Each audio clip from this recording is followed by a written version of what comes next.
کشک ولسوالۍ کې د فابریکو څخه نظارت ترسره سو. د هلمند ولایت چاپیریال ساتنې ریاست د څارنې او ارزونې ګډ ټیم په ګرشک ولسوالۍ کې د 2 بابه فابریکو څخه نظارت ترسره کړ. یادو فابریکو چې مختلف توکي لکه صابون، غوړي، کنجارای تولیدول د کنټرول په موخه ارزونه ترسره سول. همداراز د فابریکو له مسؤلینو غوښتنه وسوه چې د فابریکو د غبار او دوړو د مخنیوي لپاره معیاري فلټرونه نصب کړي ترڅو د دوړو او غبار مخنیوي وشي. د چاپیریال ساتنې ټیم سره د فابریکو مسؤلینو ژمنه وکړه چې خپل فعالیتونه به د چاپیریال ساتنې د اصولو او مقرراتو مطابق مخته وړي.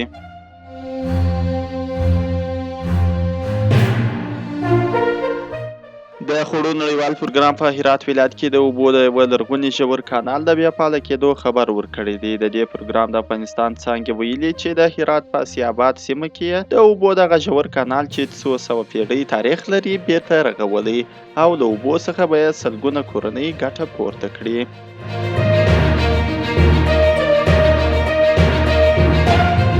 د مالیې وزارت د یوې خبرپاڼې په خپرولو سره ویلي دي دغه وزارت سوداګرو ته د اسانتیا د برابرولو لپاره د اقنې په سرحدي ګمرک کې د T1 داخلي ترانزیت له ګمرکي چارو حذف کړی دی. د مالیې وزارت زیاته کړې چې دغه اقدام د ګمرکي پړاوونو د کچه کولو، د ساده کولو او د سوداګرو د وخت د ضایع کېدو د مخنیوي په پار ترسره شوی دی.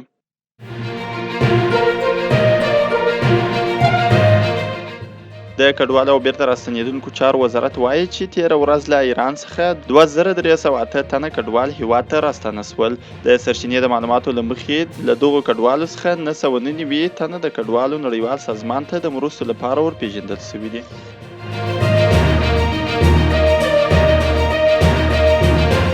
هند نن چهارشنبه د سپوږمۍ په جنوبي قطب کې د فضایي بیړۍ د راکښته کېدو لپاره لومړی هیواد په توګه چمتووالی وښودی.